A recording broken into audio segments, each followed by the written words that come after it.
So, Elon, what kind of crazy dream would persuade you to think of trying to take on the auto industry and build an all-electric car? Well, it goes back to when I was in university. I thought about what are the problems that are most likely to affect the future of the world, or future of humanity. I think it's extremely important that we have sustainable transport and sustainable energy production. That sort of overall sustainable energy problem is the biggest problem that we have to solve this century. Independent of environmental concerns, in fact, even if producing CO2 is good for the environment, given that we're going to run out of hydrocarbons, we need to find some sustainable means of operating. But most of American electricity comes from burning fossil fuels. How can an electric car that plugs into that electricity help? Right. There's two elements to that answer. One is that even if you take the same source fuel and produce power at the power plant and use it to charge electric cars, you're still better off. So if you take, say, natural gas, which is the most prevalent hydrocarbon source fuel, if you burn that in a modern General Electric natural gas turbine, you'll get about 60% efficiency. If you put that same fuel in an internal combustion engine car, you get about 20% efficiency. And the reason is, in the stationary power plant, you can afford to have something that weighs a lot more, is voluminous, and you can take the waste heat and run a steam turbine to generate a secondary power source. So, in effect, even if you take in transmission losses into account and everything, even using the same source fuel, you're at least twice as better off charging an electric car than burning it at the power plant. Okay. That scale delivers efficiency. Yes, it does.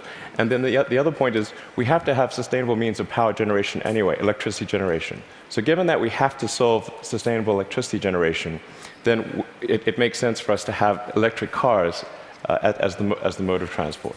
So we've got some video here of the Tesla being assembled, which if you could play that first video. So what is innovative about this process in this vehicle? Sure. So in order to accelerate the advent of electric transport, and I should say that I think actually all modes of transport will become fully electric, with the ironic exception of rockets. There's just no way around Newton's third law.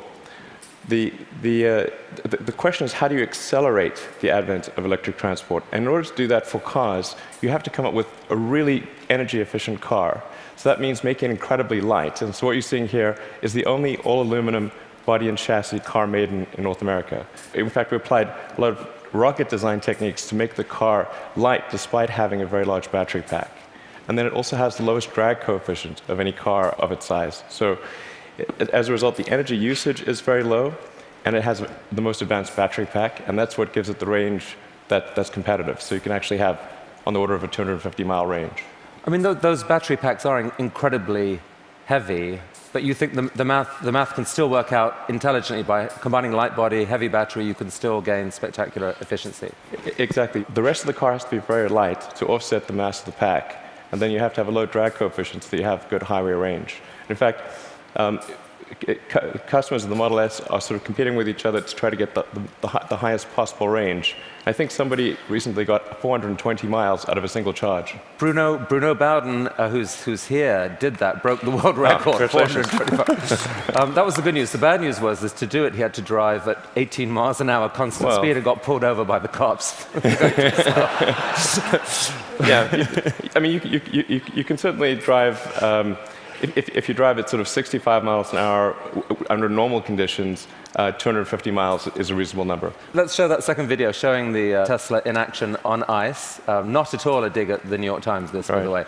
What is the most surprising thing about the experience of driving the car? In creating an electric car, the responsiveness of the car is really incredible. So we want to really have people feel as though they've almost got a mind meld with the car. So you just feel like you and the car are kind of one. And as you corner and accelerate, it just happens, like the car has ESP.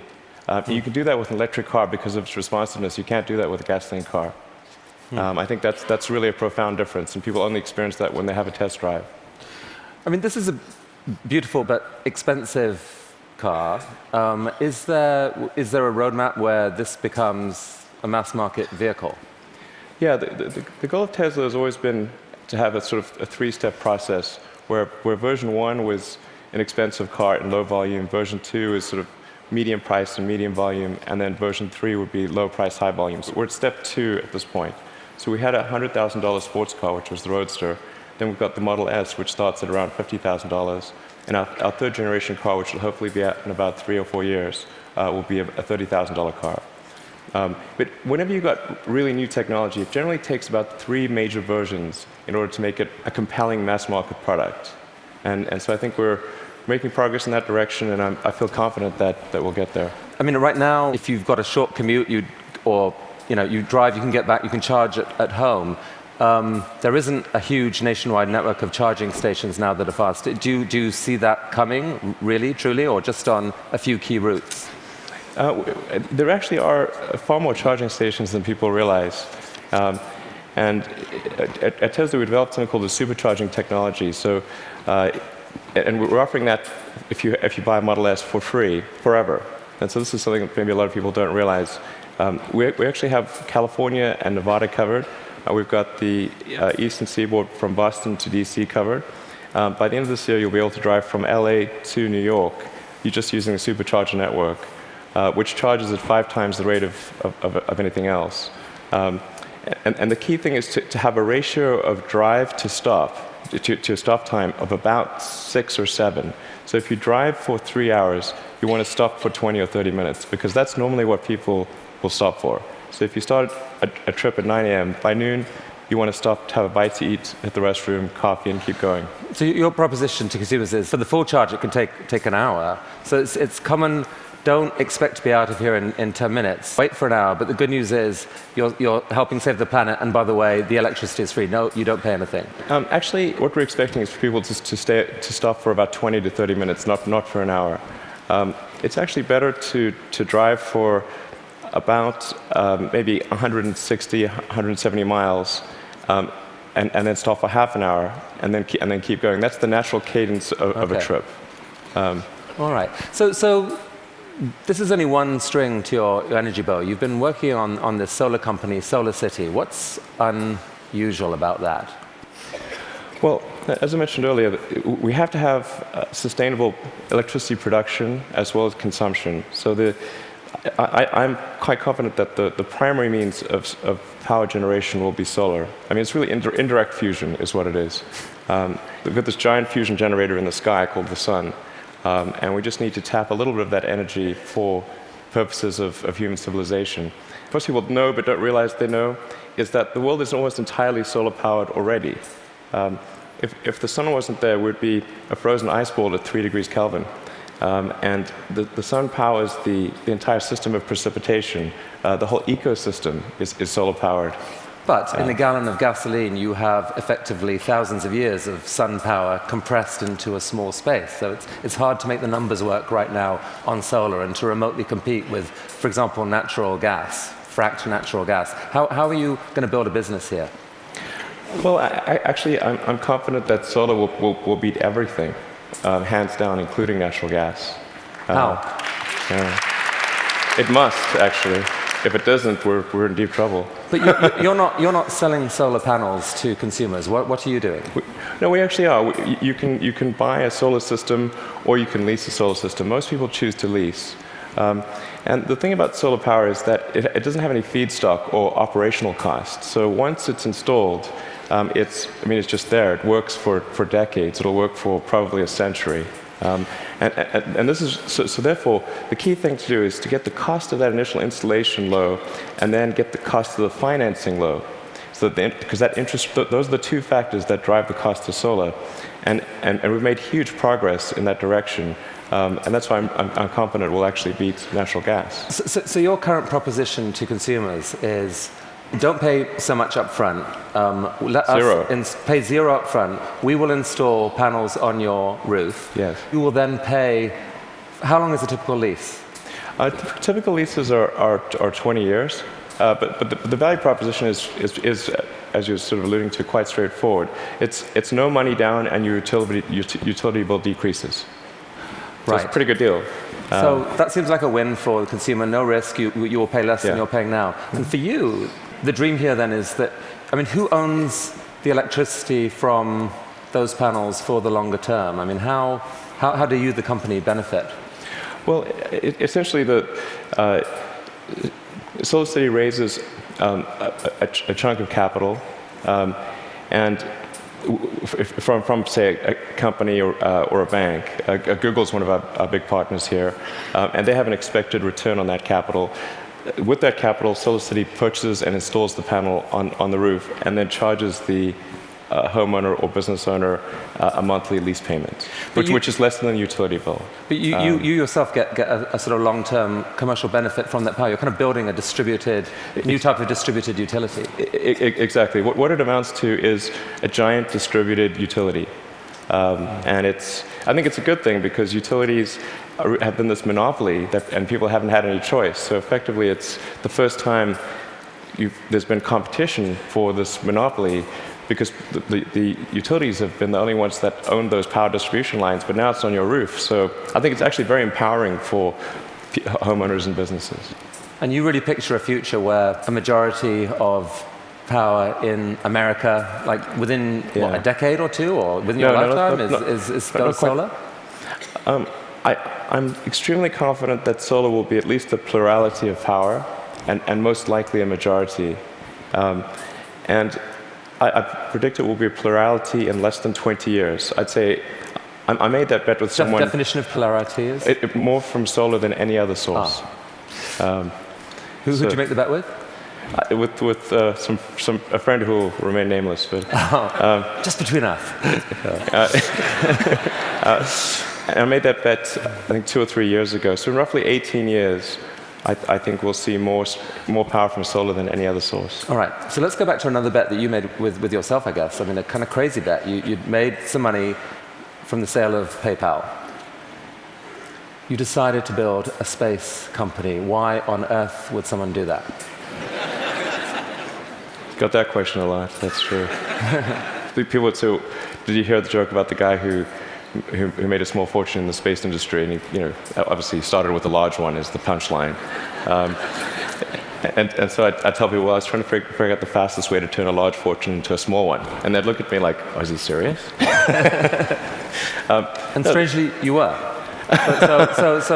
What happened? It was a close call. I mean, things almost didn't work out. We came very close to failure, but we managed to get through that point in 2008.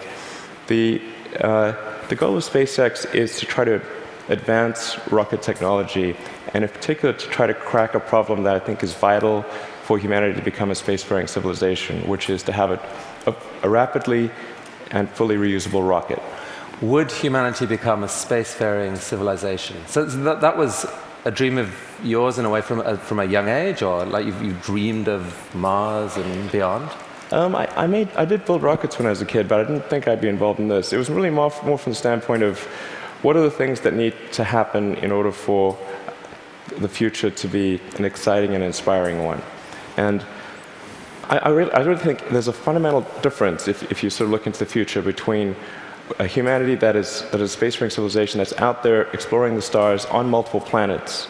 And I think that's really exciting. And compared with one where we are forever confined to Earth until at some eventual extinction event. So you've somehow slashed the cost of building a rocket by 75%, depending on how you calculate it. How on earth have you done that? NASA has been doing this for years. How have you done this?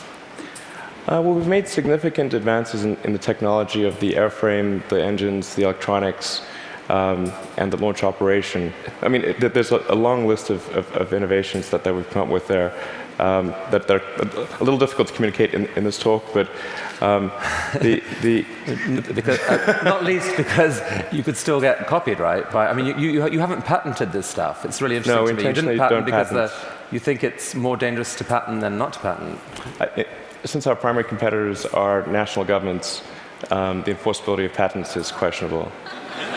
It's really interesting. But the big innovation is still ahead, and you're working on it now. Tell us about this. Right. So the big innovation. In fact, let's roll that video, and you can talk us through it. What's happening here? Absolutely. So the thing about rockets is that they're all expendable. All rockets that fly today are fully expendable. The space shuttle was an attempt at a reusable rocket, but even the main tank of the space shuttle was thrown away every time. And the parts that were reusable took a 10,000-person group 9 months to refurbish for flight.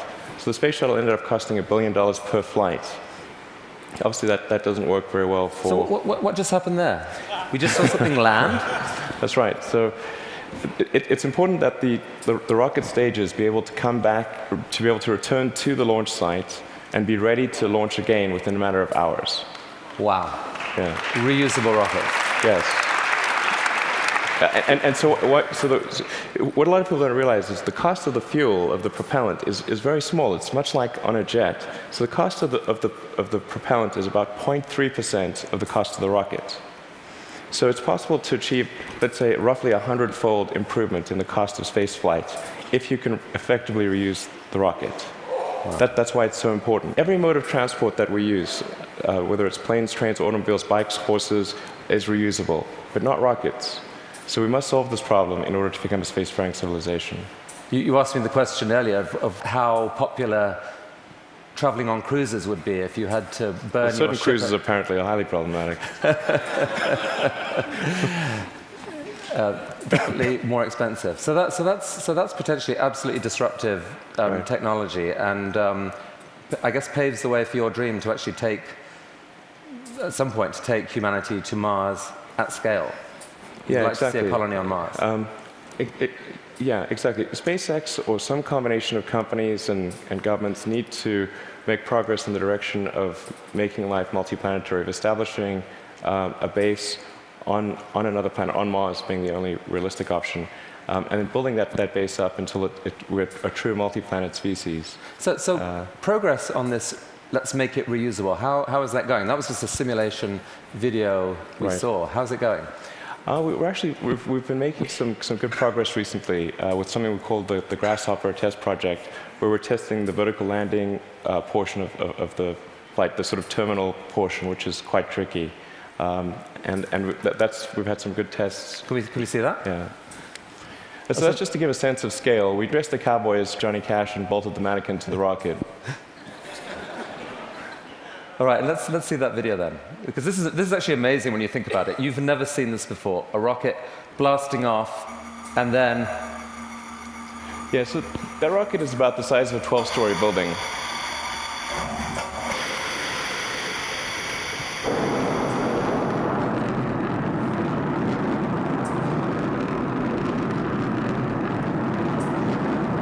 So now it's hovering at about 40 meters. And it's constantly adjusting the angle of the pitch and yaw of the main engine and maintaining roll with cold gas thrusters.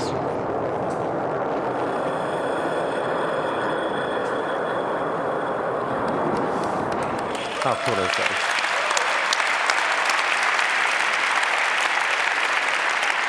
Elon, how have you done this? These projects are so... These PayPal, SolarCity, Tesla, SpaceX, they're so spectacularly different. They're such ambitious projects at scale. How on earth has one person been able to innovate in this way? What is it about you? I don't know, actually. I don't have a good answer for you. I work a lot. I mean, and a lot. Well, I have a theory. I have a theory. All right. My theory is that you have an ability to think at a system level of design that pull together design, technology, and business. So if TED was TBD, design, technology, business, into one package, synthesize it in a way that very few people can, and this is the critical thing, feel so damn confident in that click-together package that you take crazy risks. You bet your fortune on it, and you seem to have done that multiple times. I mean, almost no one can do that. Can we have some of that secret sauce? Can we put it into our education system? Can someone learn from you? It is truly amazing what you've done. Oh, thanks. Thank you. Well, I do think there's a good framework for thinking is physics. You know, the sort of first principles reasoning. I mean, generally, I think there are. What I mean by that is boil things down to their fundamental truths and reason up from there, as opposed to reasoning by analogy. Through most of our life, we get through life by reasoning by analogy, which essentially means kind of copying what other people do with slight variations. And you have to do that, otherwise it's mentally you wouldn't be able to get through the day. But when you want to do something new, you have to apply the physics approach. Physics has really sort of figured out how to discover new things that are counterintuitive, like quantum mechanics. It's really counterintuitive. So I think that's an important thing to do. And then also to really pay attention to negative feedback and solicit it, particularly from friends. This may sound like sort of simple advice, but it's hardly anyone does that, and it's incredibly helpful. Boys and girls watching, study physics. Learn from this man. Elon Musk, I wish we had all day, but thank you so much for coming to TED. Thank you. That was awesome. It was really, really cool. Look at that. Just think about it. That was fantastic. Thank you so much. Thank you.